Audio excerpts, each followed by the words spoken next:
Je vous prie d'accueillir Didier Blanc, Senior Software chez Tandem Diabetes Care Switzerland. Il va nous présenter une pompe patch à insuline qui fonctionne pour tous, par tous les temps, constamment, sans défaut. Et on va voir comment c'est possible.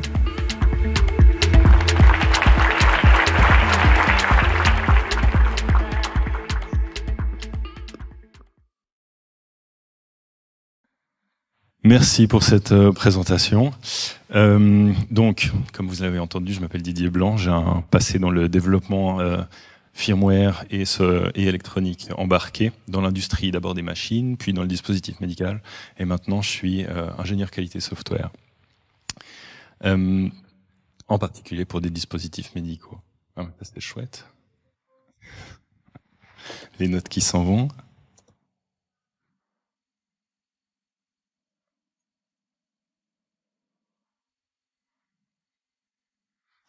Désolé. Ok. Donc, mon but aujourd'hui, c'est de tenter de vous expliquer un petit peu comment c'est la progression d'une entreprise qui était une start-up, qui s'est fait acheter par un groupe américain et qui maintenant veut mettre sur le marché des dispositifs médicaux, en particulier une pompe à insuline. Et on va voir ce que ça a comme implication sur le développement et la qualité du software. Donc, avant de me lancer dans des considérations passionnantes sur les normes et les réglementations, je vais donner un petit peu de contexte parce que, au départ, ce qu'on veut faire chez Tandem, c'est aider des personnes atteintes de diabète. C'est une maladie qui est assez répandue, c'est 0,5% de la population à peu près, donc 40 000 personnes en Suisse. Et c'est une maladie qui a des conséquences à court et à long terme sur la santé. Ça nécessite de se faire quotidiennement des injections d'insuline, plusieurs fois. Ça nécessite de faire attention à tout ce qu'on mange, de faire attention quand on fait du sport, de faire attention à son taux de glycémie. Ça coûte cher et c'est vraiment pas simple de vivre avec du diabète. Donc notre but, c'est d'aider les personnes avec du diabète en amenant des produits qui le permettent. Tandem Diabète en Suisse, qu'est-ce qu'on fait? On développe ce que vous voyez sur l'image là, c'est une pompe à insuline en patch. Donc, ça a un peu la taille d'une boîte de cigarettes. Là-dedans, on a une cartouche d'insuline, un mécanisme de pompe, une batterie, de l'électronique pour le contrôle et pour la communication. Et ça permet de tenir à peu près 3 jours en moyenne de traitement sans devoir se faire des piqûres avec un pen, avec une seringue ou quoi que ce soit. Cet appareil, il fonctionne connecté par Bluetooth avec un capteur de glucose qui est externe. C'est des entreprises spécialisées là-dedans qui mettent des produits comme ça sur le marché, comme le Freestyle Libre ou Dexcom G7. Donc, on peut contrôler notre pompe avec une application smartphone sur le téléphone du patient. Et on a des services cloud qui permettent aux patients d'accéder à différentes fonctions, de gérer leur traitement, d'avoir des historiques. Et ça permet également de partager des données avec leurs médecins qui suivent leur traitement, et aussi avec l'entourage, notamment pour les enfants qui doivent être contrôlés par leurs parents, ou des personnes qui se font traiter par du personnel infirmier. Un petit peu d'historique pour que vous compreniez bien la transition qu'on est en train de vivre. Donc, en 2014, une petite start-up est créée dans un laboratoire de l'EPFL, c'est Advanced Microfluidics, qui développe des micropompes. En 2021, on crée à partir d'Advanced Microfluidics AMF Medical, à ce moment-là à peu près 15 personnes, avec le but de faire le produit que vous avez vu, une pompe à insuline en patch. En tout début d'année dernière, acquisition par le groupe Tandem Diabète aux États-Unis. C'est une entreprise qui a 2400 personnes à ce moment-là. Donc, à côté de nous, c'est vraiment un géant. Et depuis là, on n'arrête pas de croître. Et le chiffre que j'ai mis là, il est déjà faux. Il date du mois d'avril. Aujourd'hui, on est 62. Donc, c'est pour dire qu'il y a vraiment une croissance très très forte, un changement d'échelle qui a des implications sur les méthodes de travail. En plus, les projections, c'est de quasi doubler ce chiffre d'ici quelques mois. Je ne sais pas comment on va faire, mais c'est pas mon travail. Donc vraiment, c'est un gros changement d'échelle. Et on va voir comment on le gère.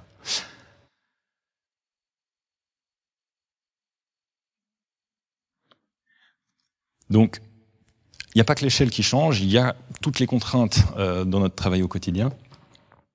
Donc, à gauche, dans l'environnement de la start-up, le souci numéro 1, c'est obtenir du financement. Et pour obtenir du financement, il faut séduire des investisseurs en montrant des fonctionnalités, de la performance. C'est vraiment une course, en plus il faut aller vite, naturellement, à la démonstration de fonctionnalités. En même temps, il est quand même nécessaire de mettre en place des processus, des outils, et c'est quelque chose qui est compliqué parce qu'on n'a pas forcément le temps, ni les moyens, ni les compétences d'évaluer des tas d'outils, d'évaluer des tas de processus, de faire des choix très éclairés en tenant compte de l'évolution future. Et donc c'est forcément quelque chose de délicat et c'est quelque chose qui forcément changera par la suite.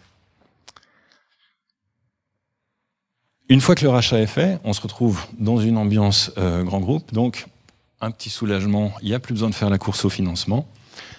Par contre, le nouveau défi, c'est non seulement démontrer la fonctionnalité du produit, mais obtenir l'autorisation de mise sur le marché. Pour ça, il faut démontrer la qualité. Ça implique d'intégrer également les outils et processus de la maison mère, qui est encore une tâche assez compliquée.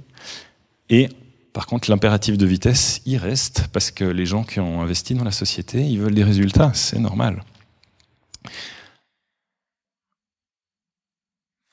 Et donc, dans ce contexte-là, qu'est-ce que ça représente de faire de la qualité software ? Naturellement, je pense que Kim l'a expliqué, faire de la qualité software, c'est éviter les défauts du software. Il y a des normes et des réglementations, c'est pas mon but ici de les expliquer dans le détail, mais en très résumé, c'est à peu près ça. Ça passe par documenter, tester, maîtriser les risques, les outils et les changements. À côté de ça, j'ajoute assurer la continuité du produit en cas de problème. Parce que, on en reparlera, mais faire un produit qui n'a pas de problème, à mon avis, c'est pas possible. Donc, il y aura des problèmes sur le marché. Il y aura un patient dont la pompe ne se rechargera plus ou un patient dont la pompe n'injecte plus. La question, à ce moment-là, que se pose une autorité, c'est est-ce qu'on peut se permettre de laisser votre produit sur le marché ? Et là, vous avez intérêt à être prêt pour apporter des réponses. Donc, il faut être capable de démontrer la traçabilité, il faut être capable d'analyser tout ce qui s'est passé, de reproduire le problème, de trouver la cause, de trouver des solutions, de les implémenter et de les vérifier. Et il faut le faire vite. Et là, si vous n'êtes pas prêt, ça peut être plutôt compliqué. Et enfin, troisième défi, conserver la vitesse de progression. C'est clair, quand on parle de qualité, quand on parle de procédure et de doc, les gens pensent tout de suite à un frein, à de la lourdeur et à quelque chose de particulièrement ennuyeux. Donc, le but, c'est de mettre en place des processus et des outils qui sont utiles et qui permettent, en réalité, d'être plus efficaces. Et puis, la qualité, c'est pas quelque chose qu'on peut mettre comme un plugin sur un système, ça ne s'ajoute pas. C'est vraiment le travail de chacun qui contribue à la qualité, donc il faut vraiment diffuser la culture de la qualité et les bonnes pratiques pour tout le monde.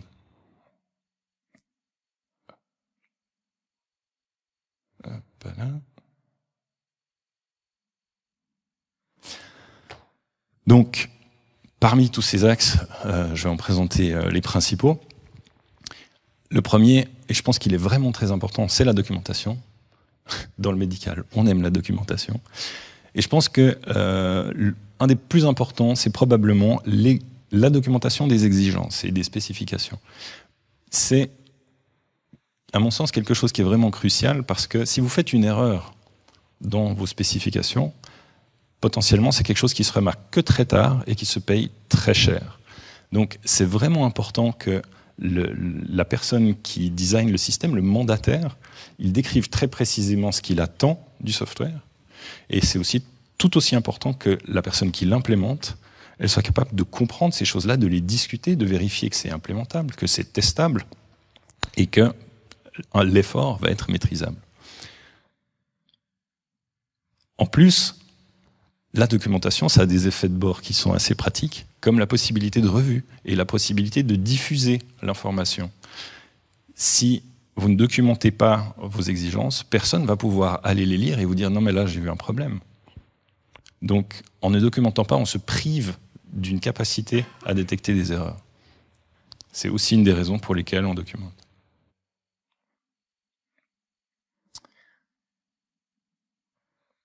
L'automatisation des tests, c'est un effort qui est assez important, je crois que c'est clair pour tout le monde. Par contre, les bénéfices sont énormes. Ça permet de tester beaucoup plus, ça permet de tester beaucoup plus vite, et ça permet de retester. On peut faire des tests de régression, et ça permet de s'assurer de la reproductibilité des tests. On peut avoir des cas qui fail et qui sont liés à des problèmes de matériel, par exemple, pas à des problèmes de software. Et c'est des choses qu'on peut détecter grâce à des tests automatisés, alors que répéter et répéter des tests à la main, c'est un coût qui est phénoménal. Il y a un aspect qui est important ici, c'est que les tests peuvent avoir différents niveaux d'exigence. Un test statique, c'est quelque chose pour lequel on a un outil qui est automatique, qu'on configure et qui donne un résultat avec un rapport. On regarde les quelques exceptions qui sortent et on règle le cas. Un test en production, ça ne doit pas faire d'erreur. Donc, tous les outils de test qui sont en production, qui sont utilisés pour de la validation ou pour des tests de fiabilité, ils doivent être développés avec des processus un peu comme un produit. Et il faut expliquer les spécifications, il faut documenter le design, il faut implémenter et vérifier. Et quand on vérifie un appareil de test, il ne faut pas seulement vérifier que ça passe, mais il faut aussi vérifier qu'on détecte les cas qui ne doivent pas passer. Donc c'est également beaucoup de travail, c'est un gros effort, mais ça en vaut largement la peine.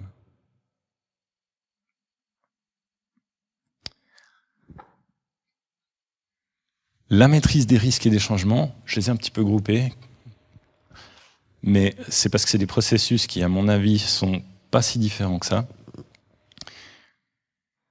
C'est peut-être un des changements de mindset les plus difficiles à faire quand on passe d'un environnement start-up qui fonce à un environnement entreprise qui doit établir la qualité de son dispositif, parce que ça demande de cultiver le doute, de cultiver le besoin de vérifier, le besoin de se demander qu'est-ce qui se passe si tel élément fail, si tel utilisateur ne fait pas telle opération, comment est-ce que mon produit pourrait se retrouver à faire une erreur. Et bien sûr, c'est quelque chose de complexe, c'est quelque chose qu'il faut maintenir à jour, donc c'est compliqué. Par contre, je pense que c'est un des éléments qui font le plus gagner en robustesse un système ou un produit. Et bien sûr, ça s'applique pour les risques, mais ça s'applique aussi quand on fait un changement. C'est nécessaire d'analyser qu'est-ce qu'on pourrait avoir impacté auquel on n'aurait pas pensé dans ce changement. Si notre changement ne marche pas, qu'est-ce qui se passe? Et ça aussi, ça permet d'avoir beaucoup plus de prédictibilité quand on fait des changements.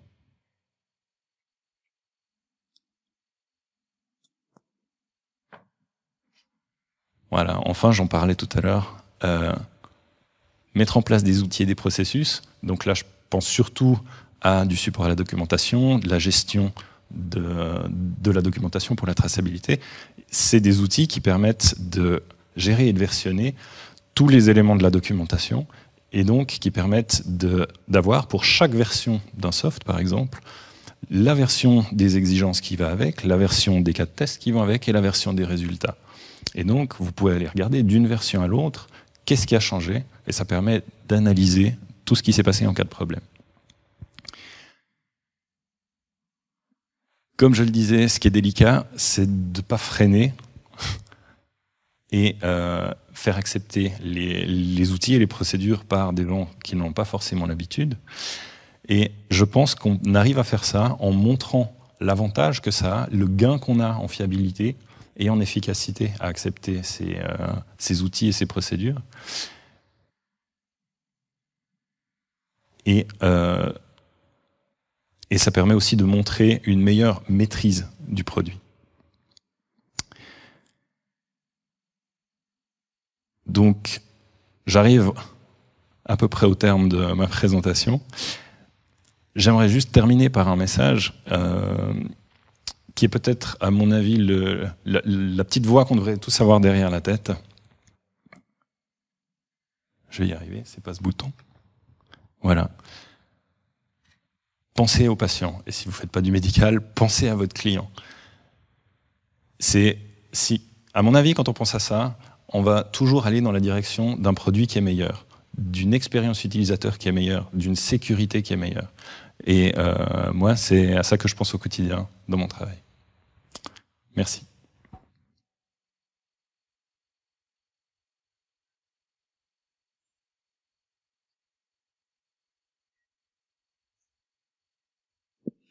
Merci. On a des questions. On a les questions. On a les questions et après l'apéro. Vous allez me cuisiner. On va commencer par des questions dans le cloud. Peut-on arriver alors au zéro bug? C'est en mettant les meilleurs développeurs, le meilleur code, les meilleurs process. Est-ce qu'on arrive au zéro bug, surtout avec des dispositifs qui peuvent être ici avec Bluetooth pour parler avec des serveurs, des apps mobiles ou d'autres dispositifs? Alors, il y a un peu deux aspects à cette question-là. J'ai envie de parler d'abord de l'aspect fiabilité, parce que vous parlez d'ajouter du Bluetooth. Bluetooth, c'est une technologie qui est très fiable et très robuste, mais qui est soumise à un environnement qui peut être très bruité. Donc, on ne peut pas garantir qu'il y aura une communication Bluetooth qui puisse s'établir. Donc, ça, j'appelle pas ça du bug, j'appelle ça des contraintes naturelles de l'environnement. Mais ça ne veut pas dire que ça représente un bug. Après, faire un système sans bug, à mon avis, c'est pas possible, mais surtout, c'est probablement pas démontrable. Vous ne pouvez pas prouver que vous n'avez pas de bug. On peut prouver qu'on en a trouvé un, mais ne pas en trouver, ça ne veut pas dire qu'il n'y en a pas. Donc c'est un peu une quête inutile. Par contre, on peut tendre vers le minimum de bugs. Et ce qui, à mon avis, est important, c'est d'être capable, quand on fait des analyses de risques, de capturer les risques les plus importants et de mettre les efforts pour mitiger les risques les plus importants. Et ça, c'est faisable. Ok. Donc, par exemple, dans le cas, rajouter une connexion Bluetooth, une connexion cloud, ça rajoute des fonctionnalités, mais ça aussi rajoute du risque. Donc, comment est-ce qu'on va dire, on va rajouter une connexion cloud malgré les risques cybersécurité ou même les risques ici de problèmes de connexion, de bugs en plus qui peuvent arriver? Comment est-ce qu'on arrive à trouver ce juste milieu entre risque, fonctionnalité? Alors, il faut être capable de segmenter les problèmes et de garder... En fait, les normes vous demandent toujours d'être efficace et safe, mais surtout safe. Donc, okay. Quand vous ajoutez une fonctionnalité qui passe par le cloud, vous devez toujours vous demander qu'est-ce qui se passe si en fait je n'y ai pas accès, ou qu'est-ce qui se passe si quelqu'un tente de s'introduire, ou si j'ai une attaque denial of service. Et vous devez trouver des réponses qui vous permettent de garantir la sécurité malgré les problèmes. Ok, d'accord. Donc il y a toujours à chaque fonctionnalité qui peut échouer, il y a un plan B qui est implémenté. Ou une notification claire que c'est pas possible d'utiliser la fonction. Ok, ça marche. Pour garantir la sécurité. Ça marche. Est-ce qu'il y a des questions dans la salle? Pas de questions? On reprend une sur le cloud? Alors. Est-ce que vous arrivez à mettre à jour votre patch à distance via l'application mobile? Est-ce que ça fait partie des... Oui, absolument. Ouais. C'est une des fonctionnalités. Et donc, quand on voit aussi avec Biped qu'à chaque mise à jour, on repart sur des process de réglementation, des tests, oui. On arrive quand même à avoir une sorte de... déploiement continu, on va dire, de mise à jour incrémentale au fur et à mesure, malgré la complexité, les réglementations. Alors oui, on y arrive. Tandem aux États-Unis, je ne veux pas dire de bêtises, mais je crois qu'ils font au moins 2 fois par an des mises à jour, peut-être même 4. Donc c'est possible, mais ça signifie qu'il y a énormément d'automatisation des tests derrière et une maîtrise très importante des processus. Ok, très bien. Oui, 2 questions. Oui, si je peux juste poser une question rapidement. Bien sûr. Vous dites que dans le software, c'est pas possible, enfin, on peut pas prouver qu'il n'y a pas de bug, mais vous utilisez des techniques un peu avancées de testing, genre vérification formelle ou exécution symbolique ou ce genre de procédé, ou ça scale pas sur la quantité de software que vous avez, par exemple? Alors, on n'utilise pas ces méthodologies-là. On fait de la vérification fonctionnelle, essentiellement, et de la performance. Ok, merci.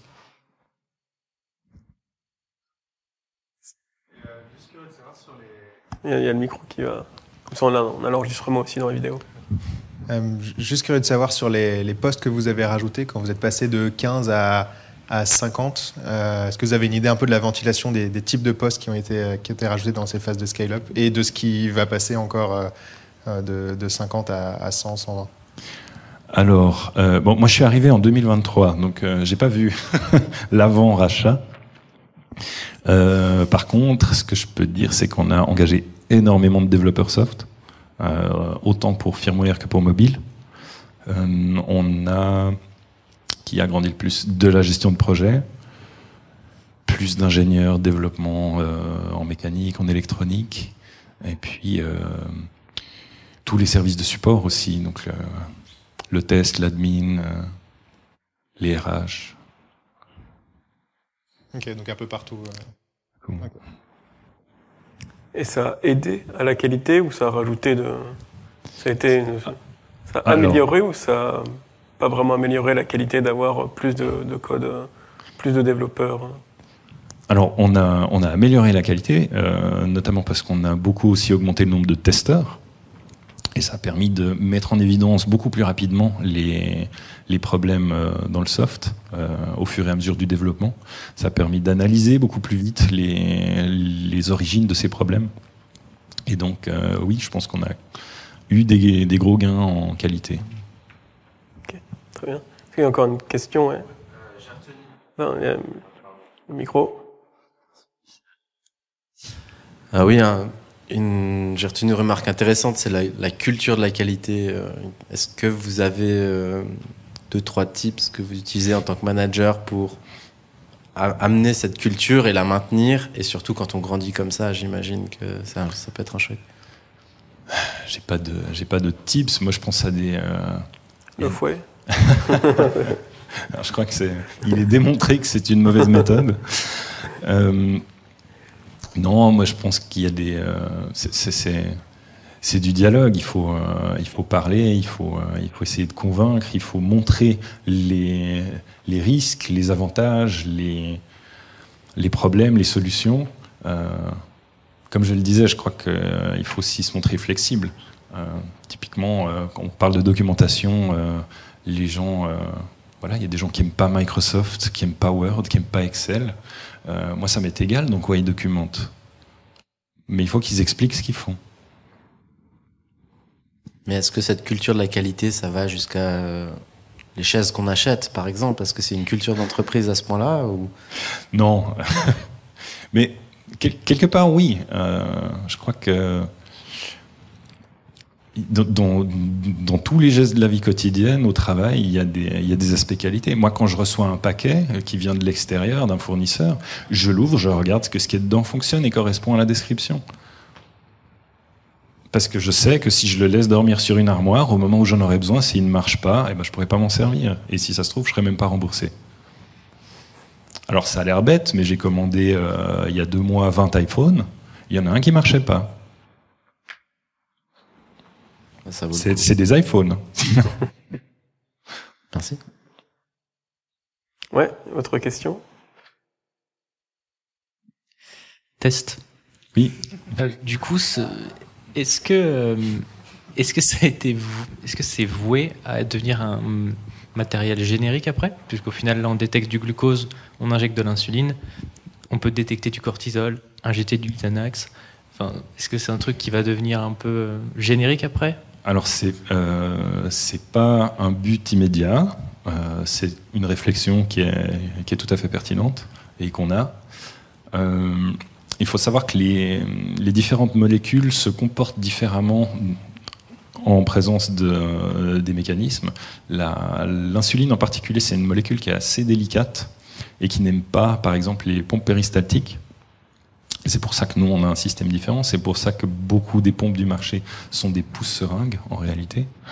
Donc, je peux pas vous répondre sur l'application à d'autres molécules, mais c'est tout à fait quelque chose d'envisageable. Et il y a, du point de vue de la généricité, je vous parlais de boucle fermée, donc un algorithme qui prend les données du capteur de glucose, les données du patient, et qui automatise finalement la gestion de l'injection pour réguler la glycémie du patient. Ça, c'est quelque chose qui est déjà générique chez Tandem parce que c'est un algorithme qui a été développé et approuvé pour être portable d'un device à un autre. Voilà, c'est fini. Merci à nos participants.